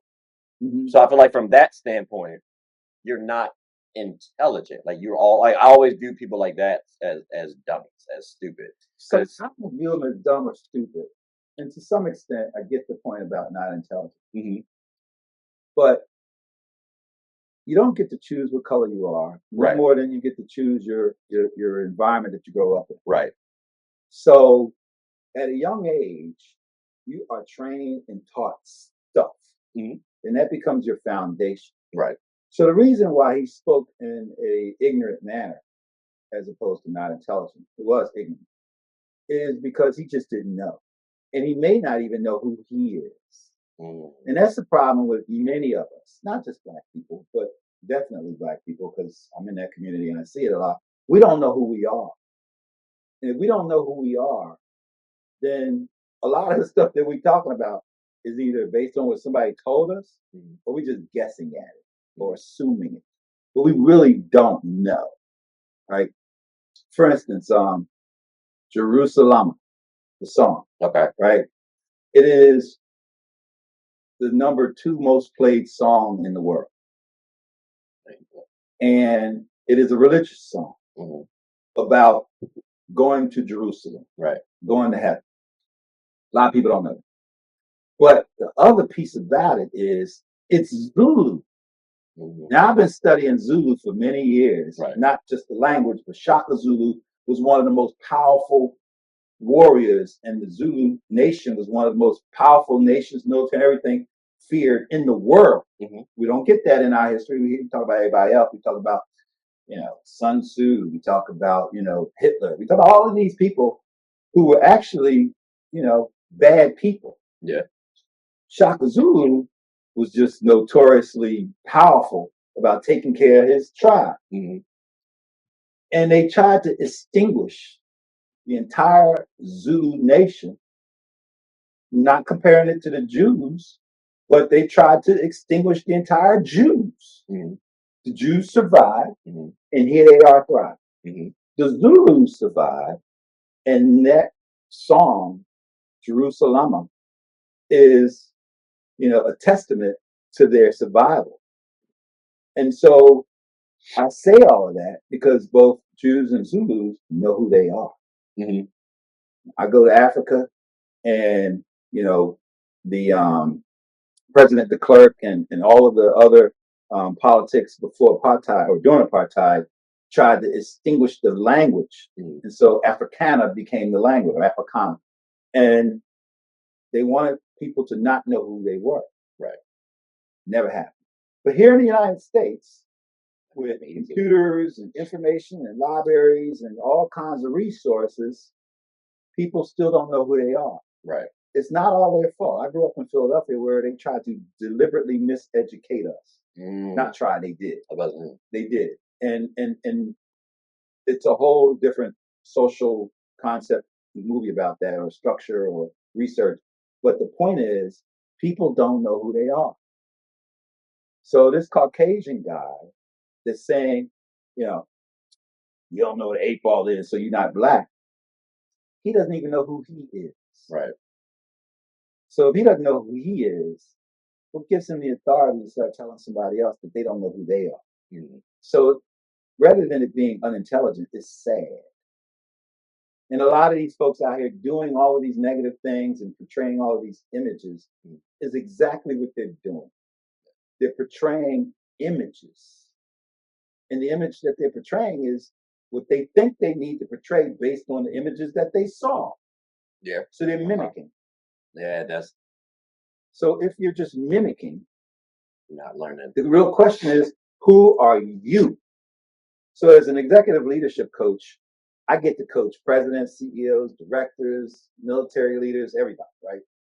And somewhere in the coaching sessions, eventually we get to the question, who are you? Because I want to know their leadership philosophy.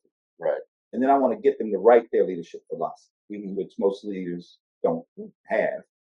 And it's hard to write your own personal leadership philosophy that you can get on stage and read it and tell 1,000 people what your leadership philosophy is, so they know where you're coming from all the time, because this is who you are. But if you don't know who you are, you can't write your leadership philosophy. Yeah. And I pause because almost went down, my experience of there are people in leadership positions, and then there are leaders. Yeah. And they're not always the same. Yeah. Just because you're in a leadership position don't mean you're a leader. Yeah. A lot of people in a leadership position mimic. And they hurt people. And they say the wrong thing. And they're badgering somebody. Or they're coming in being boisterous. Or they're angry. And they bring negative energy into the room. That's not leadership. Yep. That's the bully. Yep. That's being in charge. Yep. That's exercising power. Yep. That's having authority. But that's not leadership. And the reason why these people in leadership positions are not, and some people I tell them, like, you may have been in a leadership position for over 20 years, but you've never been a leader in your entire life. Because you don't even know who you are. It's tough. If you don't know who you are, how can you help others become the best version of themselves? Yeah. I'm a big proponent of you can't help somebody until you've helped yourself. So, hey, to your point, you can't allow a dog and a person to stay in your house if you don't have a house. Yeah. Yeah. I mean? Yeah, sure, come over. What's the address? About that. Like that. It just don't really fit well. Yeah. It's just funny how end of day we try to mimic people when I think it's so much easier to be yourself. And we're always told that, oh, you want to go meet a girl, you want to go meet your opposite, you want to go find somebody for you, be yourself. But we always try to be someone else. Other conversation about young people meeting somebody. I say somebody because in 2023, but back in my day, guys meet girl, girl meet guy. Now people meeting people, right? And so, but it is a thing because you may want a companion. Well, how you find that companion for life, right? But back to your point about mimicking. Oh, yeah, it's like it kind of ties back to what you were talking about too, just understanding and knowing yourself. Because you can mimic all you want. That's best for that person, though. Like, I can try to do that turnaround, jump shot off the baseline. I can try to attack the basket. That's cool for Cole. Like, I can try to stick my tongue out and dunk the ball like Jordan. That's cool for Jordan. Like, what is Trey like? What is Trey doing? That even now at age 30, which I feel old. I don't feel old. I feel older from a standpoint of a couple of years ago when I left the gym. Ain't nowhere in the world sitting up there someone called me Like, what? Like, what? Like, hey, dog, to this day, Tyler, respectfully, you have messed me up internally, dog. Like, you told me, he was like, all right, and then after that, it's been in my age group. Oh, when you first started hearing the word we thought it was derogatory. Yeah, it felt that way. How do you call? Because no. In a sense, you're supposed to call me uncle. How did you shorten uncle to unk and take it and turn it hip hop or street or whatever or cool or whatever? No. Who gave you permission to call Uncle Reggie Unk? You don't even say Reggie anymore or Uncle. You just say Yo, Unk. I'm Uncle Reggie. Anyway, I'm good with it now. But when I first started hearing that, I was like, what the heck? I've never called none of my uncles Unk. If I call any of my uncles Unk, I'll find myself across the room. Either running or I got knocked there because I called them Unk. That's funny. But anyway, go ahead. No, it's just always interesting how people always want to mimic folks. You find yourself too in that same situation sometimes. You always find someone's life maybe more appealing than yours. I think J. Cole said it best, and I'm sure someone else has said it before, but love yours. And in that song, he was talking about love your family, love your girl, love your spouse, whoever that is. You also gotta love yourself. Like there was and I'm mad at this song that I forgot. That's hard for some people. It is. Like do you think you love yourself? Oh, I love me some me. Now I love me some me. See, I knew the answer to that. Yeah, I love it, Like, listen, but I'll say this though. There have been moments where I feel like, I don't love this aspect of me. So that's why I try. I have a few of those about me that I don't love that aspect about me. I probably shouldn't be doing it. Right. I know it's wrong, and I'm still doing it anyway because that's who I am. So, so that's the authentic of me being me. Exactly. And not mimicking anything, but I don't necessarily love that part about me. Exactly. But I think you should ultimately love yourself, the good, the bad, the ugly. Mm-hmm. 'Cause You if ugly? you know what? You ugly? I have ugly. I got ugly. Now you talking about here? Nah, this is pristine. This is pristine. Go ahead. That one, like, nah. But like, I think there's ugly aspects that if you actually assess it properly, it can come out beautiful. That whole journey, Mm-hmm. because again, just becoming better in itself. When I say better, that's subjective, but if you are progressing, if you're always evolving, I think that's always beautiful. Like when you asked me earlier, like a couple weeks ago, what's my why? Mm-hmm. And I was trying to get the question or the answer out, and it's like, all right, they don't like this answer. Damn, like what? Like what can I give? So it makes you think more. It makes you think, all right, how can I change this? How can I make myself better? How can I progress? So now as I go forward, I had the intention of helping someone out. And I told you guys that last time. So now it's like, how do I live up to that? Right. How do I keep doing that? So it's just constantly making yourself think about how to progress, how to move forward in your way, in Mm-hmm. your pace. Mm-hmm. And that's the best course of action, not compare yourself to this other person's lifestyle. Like I can say, oh, I'm lowballing myself or I'm slow because I'm looking at my life in comparison to yours. Right. Well, Right. like again, you're almost double my age. So I mean, at this point in time, Right. well, I mean, 31. You said 61, right? Yeah, I thought you said 30 at once. No, 31, 31. I'm a fresh 31. Okay. Fresh That's 31. why you had a Freudian slip when you said 30. Yeah, yeah. I was That's listening. that's You it's said 30. it's happened twice. It's happened twice, but I definitely said 31. Like it was one of them type things. But yeah, like it's new. It's a little new. Okay. But yeah, no, you just got to find out yourself in the day, and I think you just realize that as you get older, and you accept yourself more too. And I think that your age group, processes it a lot differently than we did back in the day. When I was 31, Okay. because you have so much more information that you have to process, Yeah. along with being yourself, Yeah. in a world that is extremely dynamic. It wasn't that vast or dynamic, that diversified in information when I was 31. And so I think it may even be harder Mm. for your generation than it was for my generation. We didn't have all kinds of distractions like you have now. Hmm. And these distractions now cause you to question who you are, or cause you to question your why. Right. Whereas back when I was 31, we didn't have so many distractions to cause. I mean, we had distractions, Right. but it wasn't the volume of distractions. Yeah. Do you think you guys got a benefit or like a little boost in terms of from an early standpoint? And what I mean that is like we, I guess, have to explore so much. I know like it was kind of back in your day, do as I say, not as I do. Mhm. So maybe you feel like you didn't get to explore enough, but you might have too though. So do you feel like your generation got a little better, I guess, boost early on in terms of trying to figure out yourself opposed to us? Because I don't know if boost is the right word, but I would say our foundation is different okay, and our work ethic is different, right, because a lot of the things we did was out of necessity. We had to eat.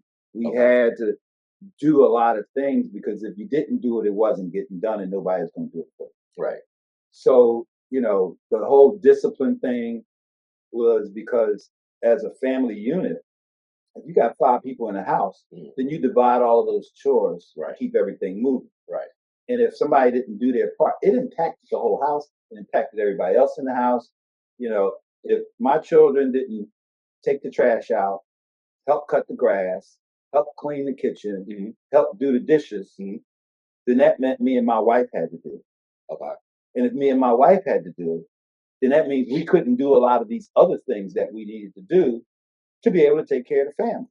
okay, So when you have a bunch of people in the house, if everybody do their thing, then now we can maximize the efficiency or the capability of Team Bullock. But if my son just watched TV all day, and my daughter watched TV all day, and my wife and I had to do everything, we're not maximizing Team Bullock. But then they come and complain, I want a cell phone, I want this, I want it. Well, I could have been getting my hustle on Right. so that I can make this money to take care of my family. But none of that's going to happen, and you ain't getting diddly because I'm going to cut the grass. Mm-hmm. I'm going to take the trash out. Mm-hmm. I'm going to do the dishes. I'm going to clean the kitchen. I'm going to do the laundry. And I'm going to do all of this stuff while y'all watching TV. Yeah. Yeah. No. And oh, you want a computer? I'm sorry. I can't get out there and get my hustle on because I'm doing this thing.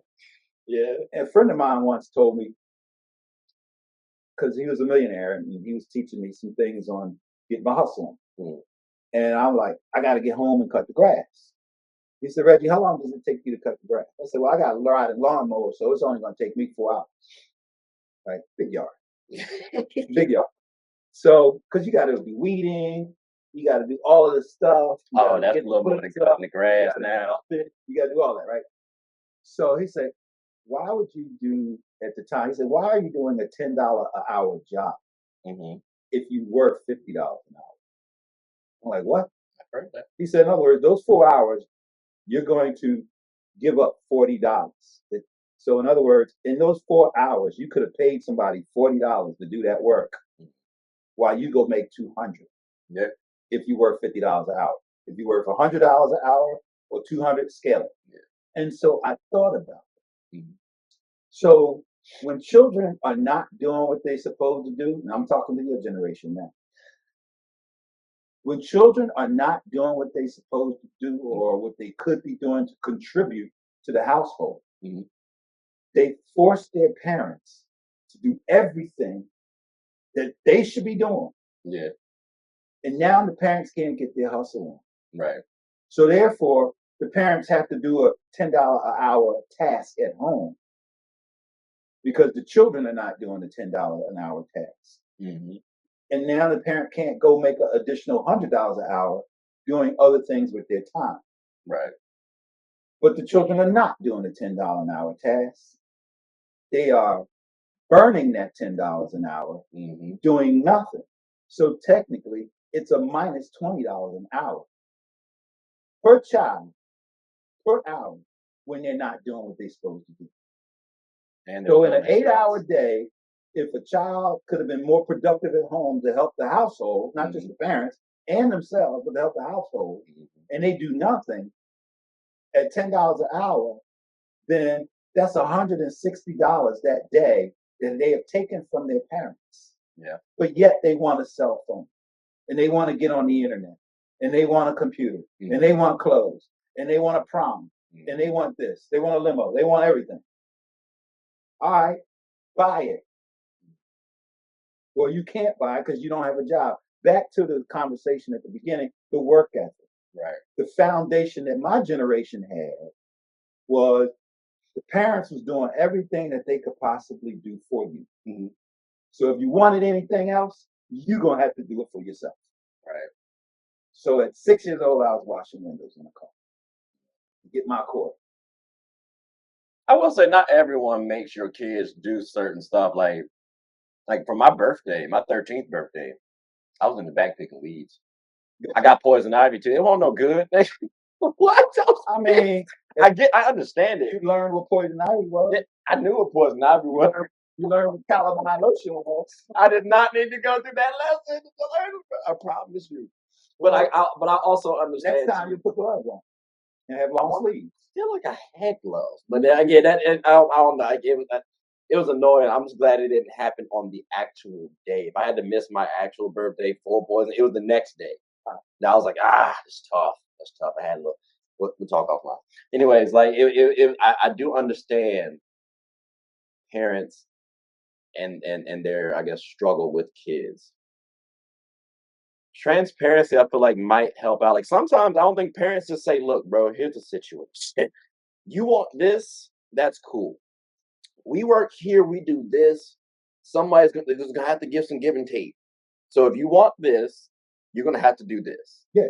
And I don't think that's always told. I don't think it's always broken down. Like, bro, y'all don't really have to do a lot of stuff. Like, your kids are young; they don't know a lot of the world.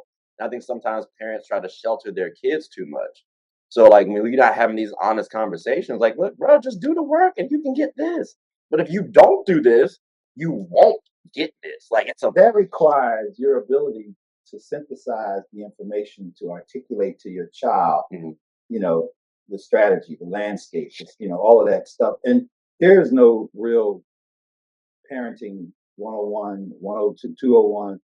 You just kind of figure it out as you go, right? And anybody that's a parent, y'all know you screw up every day, right? You don't know. So there are a lot of parents. First of all, how are they trained coming up? right. Right. So what information do they currently possess that allows them to think like that? Maybe they don't have that. Mhm. So therefore they're not able to articulate that because they don't think that way. Right. Because they weren't taught to think that way. Okay. I have friends that, they grew up in a privileged family. They got their bachelor's degree, master's degree by the time they're 25 years old, right? And went to the best schools, and then, through relationships, got a great job. They making right out of college over $100,000, right? And so they never had the experience of struggling. Okay. So now they have children, and their children tearing the house up and doing all kinds of stuff they shouldn't be doing, and smoking weed and doing pills and all of that and drinking, and they 15 years old, right? 14. And so the parents just don't know how to do it. It's sad, it's a shame, and it's unfortunate. And I'm not trying to defend the parents. I'm just giving the understanding of the landscape of where's the foundation of knowledge that they have. Right. And that goes back to culture. Right. It goes back to the Caucasian who said you weren't black because you didn't know what an ape was. It's what you were taught. Yeah. So do you ever? Because I always think about this all the time. Like the moment I have kids, I know. Well, I'm sorry.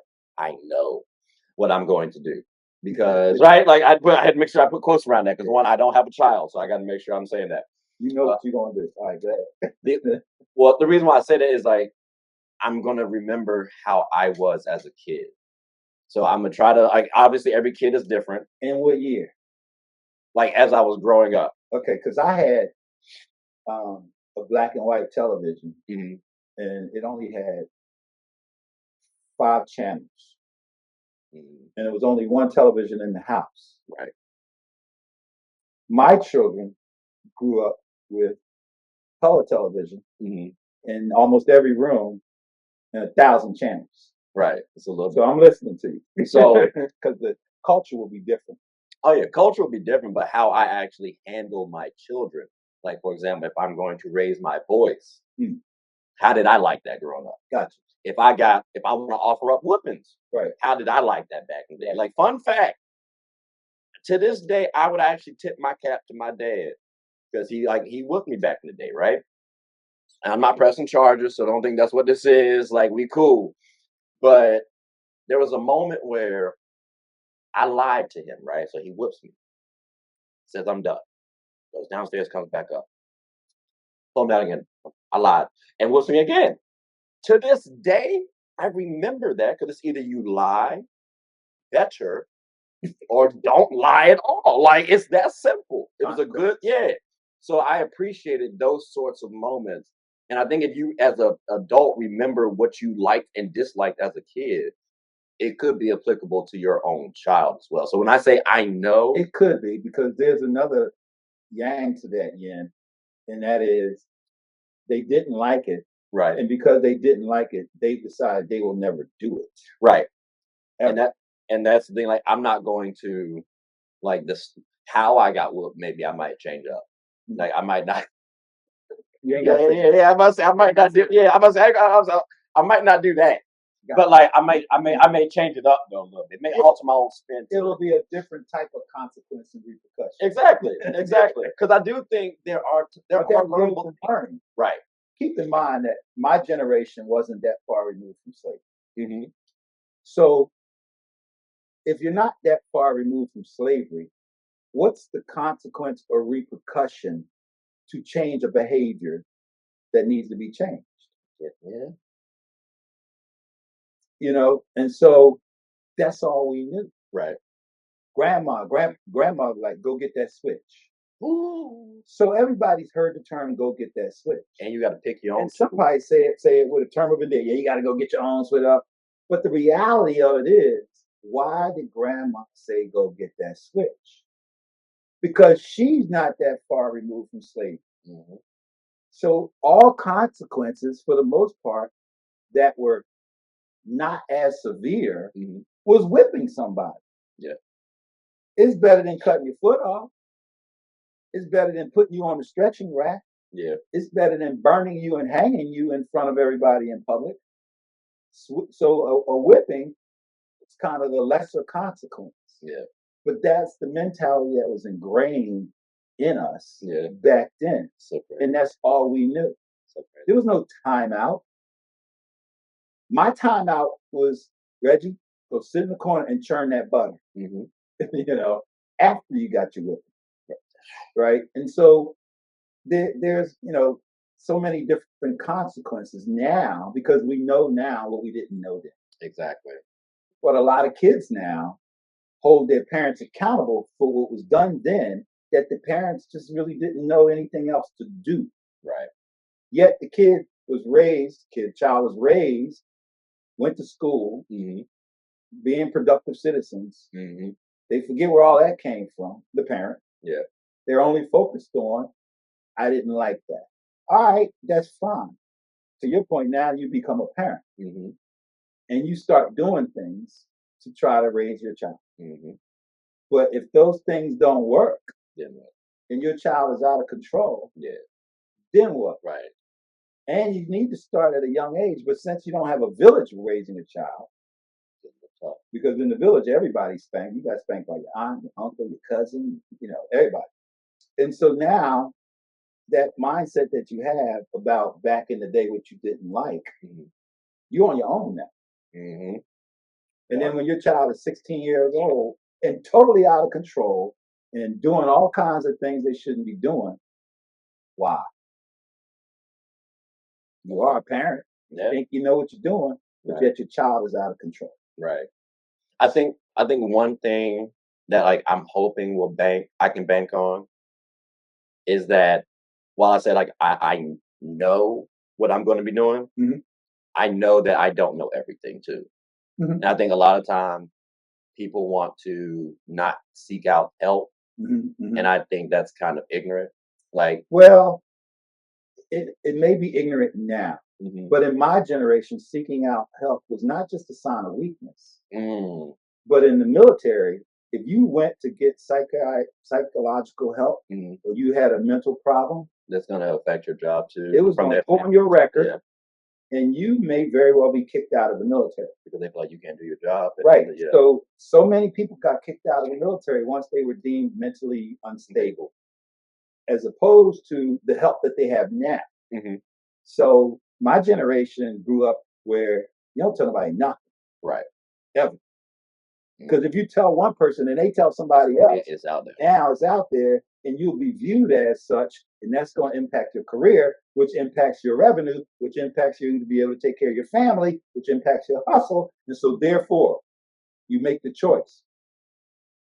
I got to take care of my family. Right. I got to get my hustle on. I don't care what's wrong with me. I'm going to deal with it. Okay. So now we see the opposite, the extreme, where everybody talks about everything. Right. This is wrong with me. Oh, I'm depressed. I got anxiety. I hear so many people, oh, I'm a little anxious. Like when we were growing up, like, what? You anxious? You have anxiety? You're depressed? That's why you're not going to work? All right. Well, then you're not getting paid. Right? Yo, hold on. You can't affect the paper. That's the way it was. You don't go to work, you don't get paid. So you can cry about all your issues and stay home and be broke. Or you can, as we say, suck it up and deal with it. So there's a cultural difference between now and then. A big cultural difference. And when you have your child, it may even be a different culture. And then you don't know what kind of child you're going to have. Hey, I'm curious about that. So, all right. How do you you just went with the flow? You just didn't care? Did you initially? Yeah, in terms of what your child's going to be like. Because in my world, it depends on the mama. If we got some height, we going to the league, Reggie. Like we sit in first row. You know what I'm saying, court side, easy, girl, guy or girl. But like outside of that little like fantasy dream type situation, I don't really care how my child comes out as long as they come out as a good person. Well, I was kind of like that. I didn't care. We knew we wanted to have two children. Okay. So whether it's two boys, two girls, or boy and a girl, didn't care. As long as it's healthy.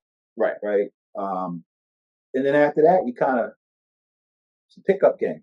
Right. You just, every day you wake up, you just figure it out. I like that actually. You know? I like that. I like that. I'm gonna get a couple parents on the show. I'm like, so apparently raising kids is like a pickup game. Do y'all feel that way?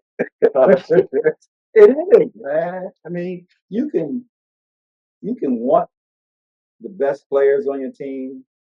You can think that you're good, but it is a pickup game every day. Mm-hmm. What if your child wakes up that day and they're depressed? That's fair. Or have anxiety. Yeah. And tell you about it. Yeah. Nowadays I'd rather them tell me about it though. Yeah. And so now you gotta deal with that. Yeah. Because yesterday they may not have been that way. Right. And so then there's the whole financial money piece. Mm-hmm. Children want what they want because they want it, when they want it, how they want it. Right. But they don't have a damn job. Right. So they want all of this stuff. So the question is, how do they get it? Mm-hmm. They get it from the parents. Yeah. And where does the parent get it from? And therein lies the frustration of the parents or the hustle of the parent. Mm-hmm. The child, Dad, you're never home. I wake up in the morning, you're not home. I go to bed, you're not home. Yeah. Birthday, you weren't here. Christmas, you wasn't here. You're never home. Right. Okay. But at least you have a home.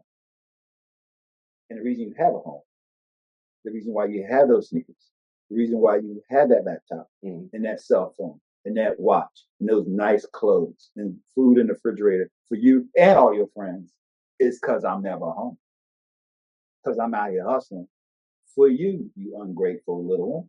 Would you say though so I hear that because you got to feed your family, you got to do all the stuff. But from a kid's standpoint too, they just want to see pop, they just want to see mommy. You know what I'm saying? Like, and therein lies the right, the dichotomy of understanding. Right. So as a parent, how do you balance that? Because the child can't balance it. Right. They don't know. So you need to show up from time to time. Mm-hmm. You need to make time for your family. You need to be there for a lot of those milestones. Yeah. And I brag on the fact that every first day of school, I was there for my children their entire life. Right. Until even in college, like, all right, Dad, it's second semester. You don't have to take me my first day of school. But you know what? There's a lot of other kids in that school that wish their dad was there. Yeah. Some of them wish they even had a dad. Yeah. So therein lies where, as a parent, you still have to do certain things to include that showing up, even though the child doesn't like it. Yeah. Because, like I say, I've been your age. You've never been my age. So you don't understand this. Right. One day, when your child is in college, you will be able to look back and you'll be able to say whether or not you were there the first day of school every day, their entire life into college. Yeah. But if you didn't like it, and then by second grade, you decide, I'm not taking them to school every day. They can go however. The nanny can take them, or the car service can take them, or I'll walk them to whatever. Now, when they get to college, you won't have that to be able to say. You've just, taken that opportunity away to be able to say it. And so to me, what's important to the child and what's important to the parent. Right. And it's a balancing act. But the child is not the parent. Yeah. No, that's true. So they're going to ask for a lot of things and want a lot of things, but they're not the parent. Yeah. So who's in charge? Yeah. In many households now, the child is in charge. See, I never got that sense. We came up in a household where if you turn the thermostat, it might be problems and repercussions. So I met you there. Yeah, like, so it's that military background. Like, nah, dog, I don't feel like dealing with this. But look at you now. Yeah. You're able to provide a house for a dog and a guy. My curiosity would be, what put him in that position and how was he raised? I think so. Funny enough, we actually have similar backgrounds. Okay. And so his situation was more so like life hit real fast randomly. Mhm. So, and this thing again, I don't know the whole story because there's like, three sides to every story. There's what they say, there's what the other person says, and there's what actually happened. Why did he go back to his parents' house? I think it was actually because of this dog. Okay. Like, yeah, so like the dog, they didn't want, like the parents weren't trying to rock with the dog. Right. And again, he auditioned really well. Got it. So, but like in terms of dealing with a dog, I put up with Buddy for 3 days, 3 going on 4, and I'm like, you know what I'm saying? But he cool though. He cool. It's just, it's tough. Yeah. So I think that standpoint was the reason why he didn't want to necessarily go back. It was just easier to not have. So you shifted this thing into parenting. Mhm. This was your idea. Mhm. So what do you want folks to get out of it as we come to a conclusion? Because we've been doing I was about to say, yeah, because actually when I looked, when I looked at my phone, I just realized it's 10:35 now. So we've been going for a minute, and we started off as a test run. So we've been going for over 120 minutes. But I think ultimately what I wanted people to get, because we started off talking about intelligence. Yes. And it morphed into family. And did we start off with intelligence? Or? Well, no. We started off with hustle. Yeah, but on this topic, it was about intelligence. Yes. But they all morphed into one thing essentially. And I think you can understand and look at anything in life, but until you actually, I guess, are able to articulate it not only to yourself but someone else, I don't think that like you have to get to that point in anything. So if I'm telling you about how to be a DJ, right, I probably need to know what being a DJ is like. Right. So that means I probably should do it. It's like if I tell you how to be an NBA player, I haven't done that. I can tell you how to be a basketball player, but not an NBA player. So in order to have that intelligence, you need to. No, that's a good point. I'm teaching DJs right now. Yeah. And some of the DJs I teach, they tell me, Reggie, I can't do this until I do this. Or I have to do that. I'm like, wait. How many people have you taught how to DJ? Yeah. Nobody. Yet I'm teaching you and you're trying to tell me how to teach you. I've taught people how to DJ for over 40 years. Mm-hmm. And I'm teaching you. And you're telling me what your steps are that you need to take in order to be able to do something. And I'm telling you, no, this is how you should do it. Mm-hmm. The only reason I know that is because first of all, I know how to DJ. Right. And I've taught it a lot of times. Therefore, I know how to DJ. And to your point, I have the intelligence of DJ. Yeah, he doesn't. Yeah. Easy. But you also got to be intelligent to know yourself.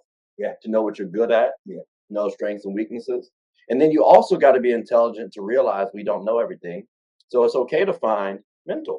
Mm-hmm. It's okay to find, hell, it's even okay to find a mentee because you can learn from a mentee, like you alluded to earlier. Sure. So two-way street. Exactly. Communication. That's two-way. So you always got to really, one, hustle, mm-hmm. but then two, study other people, because end of day, you can learn from somebody else and apply it to yourself. And I feel like that ties into our what, our why, our how, our purpose, essentially. Just end of the day, you can watch us, listen to these topics and see how it applies to yourself.